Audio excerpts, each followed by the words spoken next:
الحمد لمن قدر خيرا وخبالا والشكر لمن صور حسنا وجمالا لا زد ولا ند ولا حد لمولى الآن كما كان ولم يلق زوالا بلغ العلا بكماله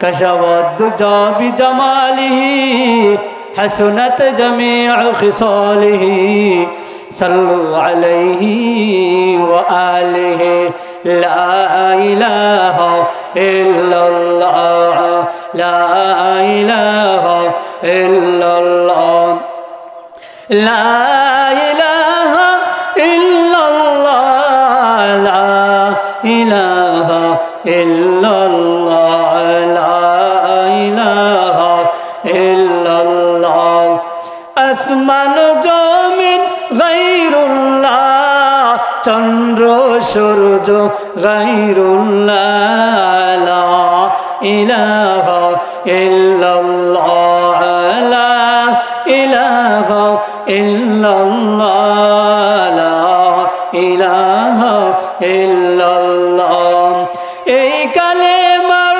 রৌশনীতে এই কালেমার রৌশনীতে কবর হবে নূরে উজালা লা ইলাহা ইল্লাল্লাহ লা ইলাহা ইল্লাল্লাহ লা ইলাহা ইল্লাল্লাহ আল্লাহ আল্লাহ क्या मुबारक नाम है अल्लाह अल्लाह मोमिनों का काम है ला इलाहा इल्लल्लाह ला इलाहा इल्लल्लाह তোমাদের উপর রোজাকে ফরজ করিয়াছি আমি তোমাদের উপর রোজাকে ফরজ করিয়াছি যেমন তোমাদের পূর্ব পুরুষদের উপর রোজাকে ফরজ করিয়াছিলাম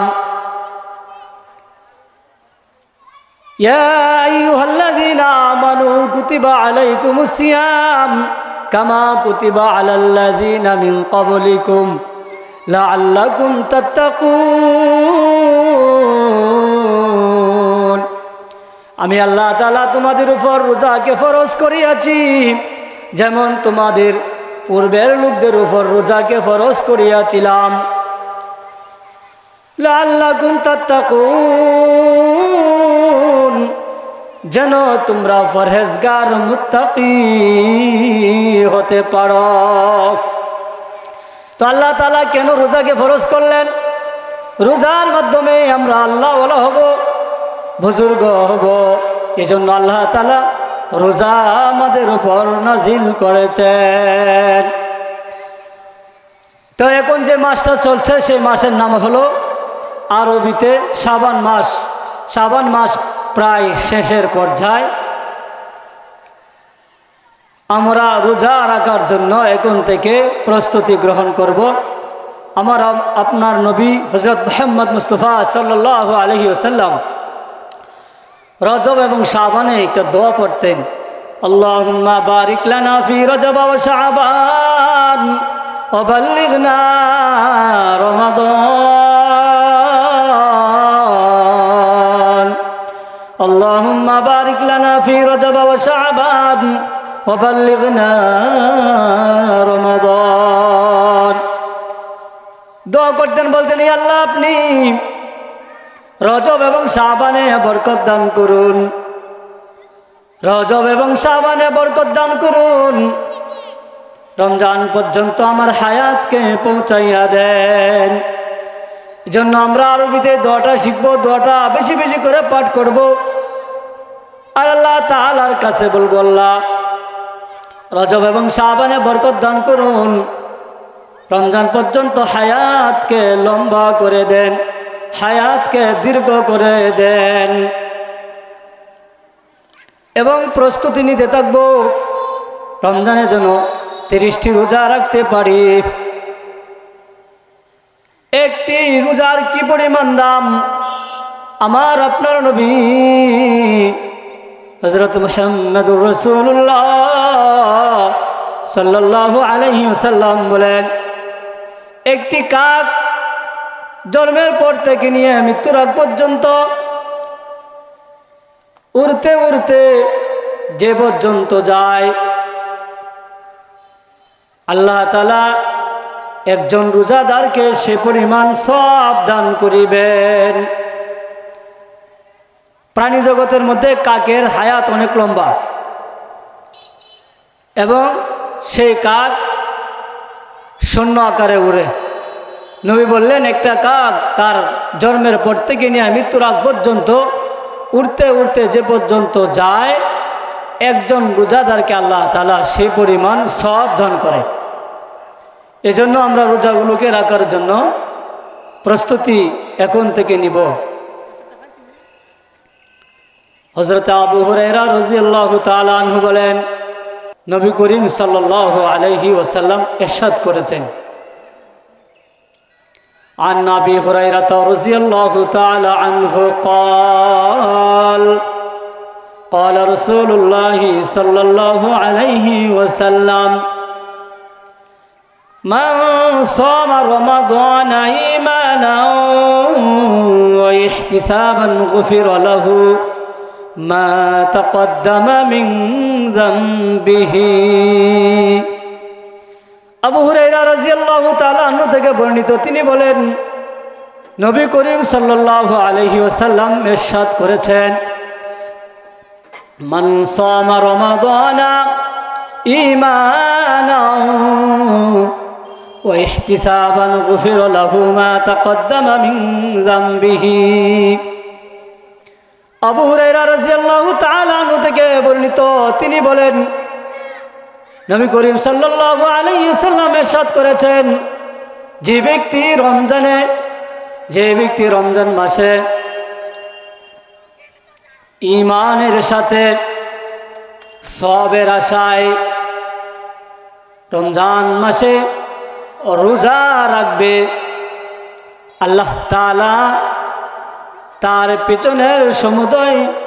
পিছনের সমস্ত গুনাহ খাতাকে মাফ করে দিবেন। হযরত আবু হুরায়রা রাদিয়াল্লাহু তাআলা আনহু বলেন যে নবী করিম সাল্লাল্লাহু আলাইহি ওয়াসাল্লাম ইরশাদ করেছেন, যে ব্যক্তি ঈমানের সাথে এবং সওয়াবের আশায় রমজান মাসে রোজা রাখিবে, আল্লাহ তাআলা তার পিছনের সমস্ত গুনাহ খাতাকে মাফ করে দিবেন। হযরত আবু হুরায়রা রাদিয়াল্লাহু তাআলা আনহু আরো বলেন, মান কামা রমাদানা ঈমানান ওয়া ইহতিসাবান গুফিরা লাহু মা তাকদ্দামা মিন যামবিহি। হযরত আবু হুরায়রা রাদিয়াল্লাহু তাআলা আনহু বলেন, নবী করিম সাল্লাল্লাহু আলাইহি ওয়াসাল্লাম ইরশাদ করেছেন, যে ব্যক্তি রমজানের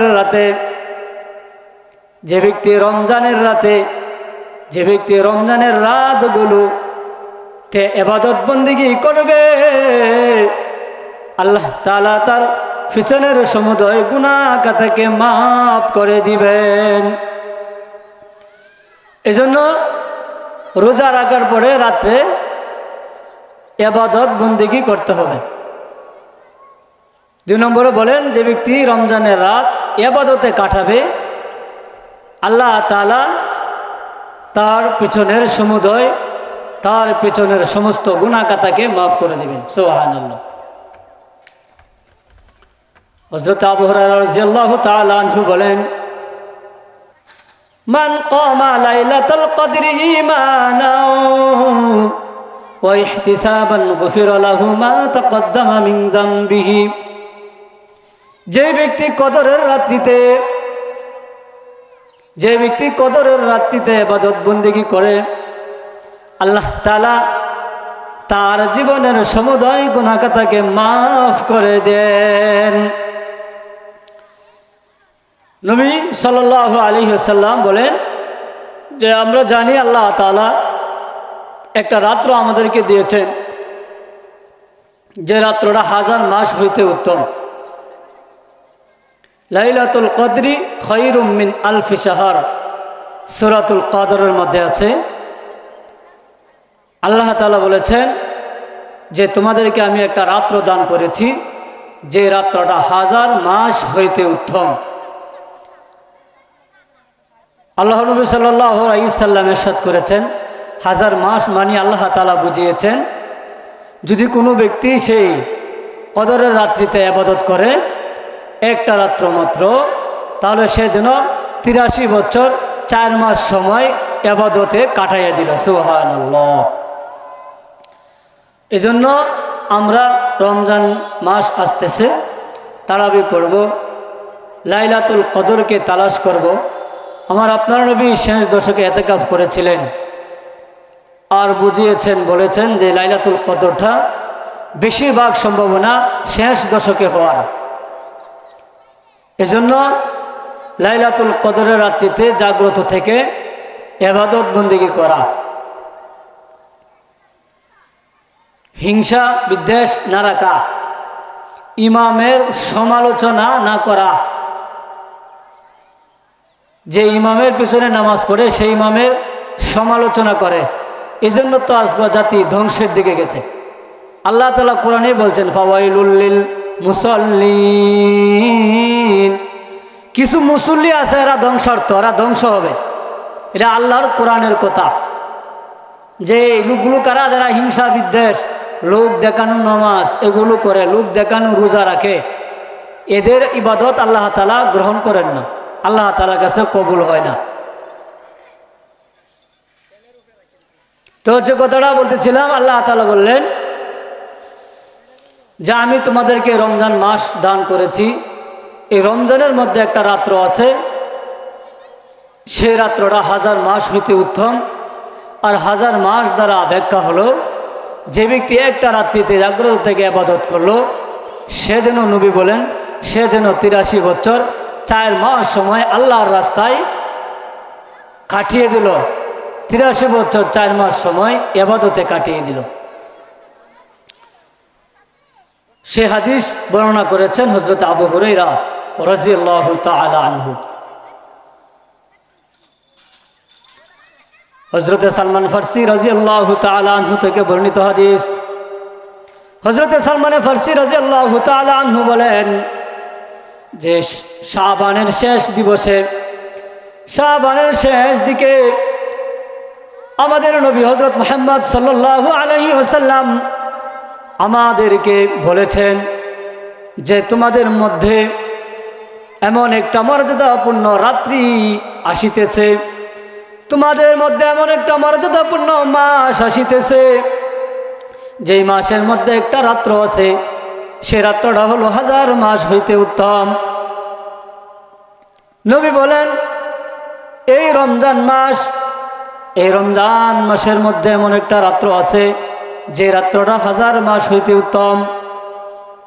এই রমজান মাসের মধ্যে যদি কোনো ব্যক্তি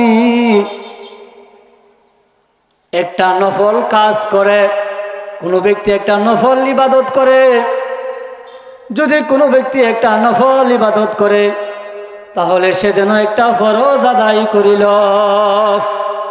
যে ব্যক্তি রমজান মাসে একটা নফল আদায় করে, রমজানের বাহিরে সে যেন একটা ফরজ আদায় করলো। সুবহানাল্লাহ। এজন্য জিকির আজকার ইবাদত বন্দেগী বেশি করণ লাগবো না কম করণ লাগবো? বেশি করে করণ লাগবো। হ্যাঁ, নবী করিম সাল্লাল্লাহু আলাইহি সাল্লাম বলেন, যে ব্যক্তি রমজানে একটা ফরজ কাজ আদায় করে, যে ব্যক্তি রমজানে একটা ফরজ আমল করে, নবী বলেন সে যেন রমজানের বাহিরে 70টা আমল করিল, সে যেন 70টা ফরজ আদায় করিল। তাহলে সাজা করতে হবে কি না করতে হবে না? ফরজ নামাজ জামাতে শহীদ পড়তে হবে, নফল বেশি বেশি করে কি পড়তে হবে। একটা ফরজে রমজানের বাহিরে 70টা ফরজের সমতুল্য। সুবহানাল্লাহ। একটা নফল কাজ রমজানে করলে, একটা নফল আমল রমজানে করলে, রমজানের বাহিরে সে যেন একটা ফরজ আদায় করলো। সুবহানাল্লাহ। আলহামদুলিমান কদ্দারা খায়রা ওয়া খাবালা ওয়া শুকরু লিমান সাওয়ারা হুসনা ওয়া জামালা লা জিদ্দা ওয়ালা নিদ্দা ওয়ালা হাদ্দা লিমাওলা الآن كما كان ولم يلق زوالا بلغ العلا بكماله كشف الدجى بجماله حسنت جميع خصاله صلوا عليه وآله لا إله إلا الله لا إله إلا الله لا إله إلا الله لا إله إلا الله لا إله إلا الله আসমান জমিন গায়রুল্লাহ চন্দ্র সূর্য গায়রুল্লাহ লা ইলাহা ইল্লাল্লাহ লা ইলাহা ইল্লাল্লাহ লা ইলাহা ইল্লাল্লাহ এই কালেমার রৌশনীতে এই কালেমার রৌশনীতে কবর হবে নূরে উজালা লা ইলাহা ইল্লাল্লাহ লা ইলাহা ইল্লাল্লাহ লা ইলাহা ইল্লাল্লাহ আল্লাহ আল্লাহ क्या मुबारक नाम है अल्लाह अल्लाह मोमिनों का काम है ला इलाहा इल्लल्लाह ला इलाहा इल्लल्लाह ला इलाहा इल्लल्लाह ला इलाहा इल्लल्लाह ला इलाहा इल्लल्लाह मुहम्मदुर রাসূলুল্লাহ। তো সম্মানিত সুধী মণ্ডলী, যে কথাটা বলতেছিলাম, রমজানের ভিতরে যদি কেউ একটা নফল কাজ করে তাহলে রমজানের বাহিরে যেন সে একটা ফরজ আদায় করবে। আর যে ব্যক্তি রমজানের মাসে একটা ফরজ আদায় করিল সে যেন রমজানের বাহিরে 70টি ফরজ আদায় করিল। সুবহানাল্লাহ। আমার আপনার নবী, প্যারা নবী হযরত মুহাম্মদুর রাসূলুল্লাহ সাল্লাল্লাহু আলাইহি ওয়াসাল্লাম বলেন, যে ব্যক্তি রমজানে কোনো একজন রোজাদারকে ইফতার করাইবে, আল্লাহ তাআলা তাকে সেই রোজার পরিমাণ সওয়াব দান করিবেন। একজন লোক রোজা রাখছে, তাকে যদি কেউ ইফতার করায় তাহলে রোজা রাখলে যে পরিমাণ সওয়াব হতো, ইফতার করানোর কারণে আল্লাহ তাআলা তাকে সেই পরিমাণ সওয়াব দান করিবেন। সুবহানাল্লাহ। নবী বলেন, যে ব্যক্তি কোনো রোজাদারকে ইফতার করাবে আল্লাহ তাআলা তাকে এই পরিমাণ সওয়াব দান করবেন।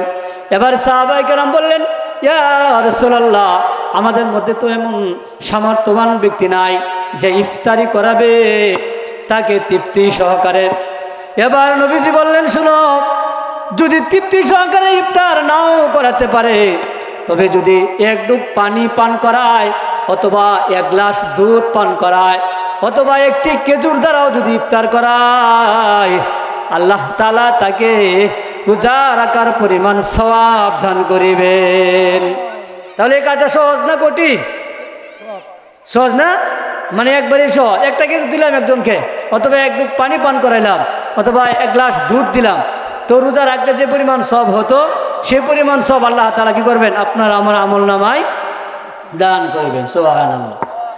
এবার নবী বলেন, শুনো ও সাহাবায়ে কেরাম, শুনো, আর যদি কোনো ব্যক্তি কোনো রোজাদারকে তৃপ্তি সহকারে পানি পান করায়, তৃপ্তি সহকারে ইফতার করায়, আল্লাহ তাআলা হাউজে কাউসার হইতে হাশরের মাঠে এমন শরবত পান করাইবেন যে জান্নাতে প্রবেশ করা পর্যন্ত আর কোনোদিন তার পিপাসা লাগবে না। কেমন মনে করেন, হাশরের মাঠে সূর্যটা মাথার কয় বিঘা উপরে আসবো? আধা বিঘা। সূর্যটা আধা বিঘা উপরে আসবো, জমিনটা তামা তামা হয়ে যাবে, সূর্যের তাপে মানুষের মগজগুলো তকবক করতে থাকবে। আল্লাহু আকবার। এটা কি সহজ না কঠিন? কঠিন না শাস্তিটা? এবার নবী করিম সাল্লাল্লাহু আলাইহি ওয়াসাল্লাম বলেন, এই রমজান মাসটা হলো সবরের মাস, রমজান মাস হলো ধৈর্যের মাস। যারা এই রমজান মাসে ধৈর্য ধারণ করবে, আল্লাহ তাআলা সেই ধৈর্যের বিনিময়ে তাকে জান্নাত দান করিবেন। রমজানের বাইরে আমরা কয়বার খাই? 3 বার খাই, আছে না? রমজানে কয়বার কেমন লাগে? একবার সেহরির সময়, একবার সন্ধ্যা। দিনের মাঝখানে খাওয়া আছে? তাহলে তখন কি শরীরটা ঠান্ডা থাকে না একটু গরম থাকে? মস্তিষ্কটা একটু গরম থাকে না? গরম থাকে। তখন কি করতে হবে? সবর করতে হবে, ধৈর্য ধারণ করতে হবে। তো ধৈর্য ধারণ করলে কি হবে? এই ধৈর্যের বিনিময়ে আল্লাহ তাআলা জান্নাত দান করবেন। কি দান করবেন? জান্নাত। এবার সালমান ফার্সি বলেন, নবীজি বলেছেন, এই রমজান মাসে এই রোজা অবস্থায় যদি কোনো মালিক তার কাজের লোককে তার কাজের বোঝাকে যদি হালকা করে দেয়, কাজের বোঝা যদি হালকা করে দেয়, আল্লাহ তাআলা ওই মালিকের সমস্ত গুনাহ তাকে মাফ করে দিবেন। এই রমজান মাসে আমাদের তো অনেকেরই কর্মচারী থাকে, কি থাকে না? কর্মচারী আছে না? যারা দোকান করে তারা কিন্তু দোকানের মধ্যে কে রাখে? কর্মচারী রাখে। বাড়িতে আমরা কাজের লোক নেই কাজ করার জন্য, যদি এই কাজের লোকটাকে কাজটা একটু হালকা করে দিয়ে, যে বাবা কাজ করছো একটু বিশ্রাম নাও, আসরের আগে কাজটাকে ছেড়ে দাও, তো এই অনুগ্রহ করার কারণে আল্লাহ তাআলা আমার জীবনের সমস্ত গুনাহ তাকে মাফ করে দিবেন। সুবহানাল্লাহ। এবং তার সাথে ভালো ব্যবহার করতে হবে, তাহলে আল্লাহ তাআলা আপনার আমার জীবনের সমস্ত গুনাহ তাকে মাফ করে দিবেন। সুবহানাল্লাহ। তাহলে আমরা এই কাজটা করতে রাজি আছি তো? ইনশাআল্লাহ। আল্লাহ তাআলা বলেন যে রমজানুল মুবারক এটা মুমিনদের জন্য হইল ডাল স্বরূপ। কি স্বরূপ? ডাল স্বরূপ। নবী বললেন, আসসালাতু জুন্নাহ, আসিয়ামু জুন্নাহ। সিয়ামত কি তা রোজা না? সিয়ামত কি তা রোজা? সিয়াম হলো আরবি শব্দ, তো আসিয়ামু জুন্নাহ। এই রোজাটা হইল একটা ডাল স্বরূপ। ডালের কাজ কি? কোনো আঘাত আসলে সে আঘাতটাকে সে কী করে? প্রতিরোধ করে, আঘাতটাকে সে পীড়া, বুঝছে না? হাসরের মাঠে, কবরে, ফুলসেরাতে, মিজানে যত ধরনের আযাব আসবে, সেই রোজা আপনাকে কি করবে? সে আযাব থেকে দূরে রাখবে, দূরে রাখবে। এবার পীড়াবে না, তাকে কি দেওয়া যাবে না? আযাব দেওয়া যাবে না। আবার নবী করিম সাল্লাল্লাহু আলাইহি ওয়াসাল্লাম বলেন, হাসরের মাঠে 2টা জিনিস বান্দার জন্য সুপারিশ করিবে। কয়টা জিনিস সুপারিশ করবে? 2টা জিনিস। 1 নম্বর হলো রোজা, 2 নম্বর হলো কোরআন। 1 নম্বরে কিতা? রোজা। জান্নাতে, জান্নাত কয়টা? একটা। দরজা কয়টা? 8টা। 8টা দরজা। একটা দরজার নাম হলো রায়্যান নামক দরজা। কি নামক দরজা? রায়্যান নামক দরজা। আল্লাহ তাআলা হাসরের মাঠে বলবেন, এই দরজা দিয়ে কেউ প্রবেশ করবে না, এই দরজা দিয়ে প্রবেশ করবে একমাত্র, শুধুমাত্র যারা দুনিয়াতে রোজা রাখিয়াছে। তাহলে যারা রোজা রাখে আল্লাহ তাআলা তাদের জন্য একটা দরজা রাখছেন। দরজার নামটা কি? তা রায়্যান নামক দরজা। এই দরজা দিয়ে শুধুমাত্র যারা রোজাদার তারাই প্রবেশ করতে পারবে। সুবহানাল্লাহ। তো যে কথাটা বলতেছিলাম, হাসরের মাঠে ওই রোজা বান্দার জন্য সুপারিশ করবে, বলবে, ওগো আল্লাহ, আমি তাকে দিনের বেলা পানহার থেকে দূরে রেখেছি, আমি তাকে দিনের বেলা খাবার খাইতে দেই নাই, আমি তাকে খাবার থেকে দূরে রেখেছি। ও আল্লাহ, আমি সুপারিশ করতেছি, আপনি এই বান্দাকে মাফ করে দেন। আল্লাহ তাআলা তার সুপারিশ গ্রহণ করে ওই রোজাদার ব্যক্তিকে মাফ করে দিবেন। তাহলে রোজা আল্লাহ তাআলার কাছে হাসরের মাঠে ওই বান্দার জন্য কি করবে? সুপারিশ করিবে। এরপরে সুপারিশ করবে কি কি সুপারিশ করবে? কোরআন সুপারিশ করবে আল্লাহ তাআলার কাছে, যে আল্লাহ, আপনি এই বান্দাকে মাফ করে দেন, সে আমাকে তার বুকে ধারণ করেছিল, সে পাঠ করেছিল, তো আল্লাহ তাআলা এই তেলাওয়াতের বদলতেও তাকে মাফ করে দেবেন। সুবহানাল্লাহ। তো এই জন্য রমজানে রোজা রাখার জন্য আমরা প্রস্তুতি গ্রহণ করিব। ওমা তৌফিক ইল্লা বিল্লাহ। আল্লাহ তাআলা যেন আমাদেরকে আমল করার জন্য তৌফিক দান করেন।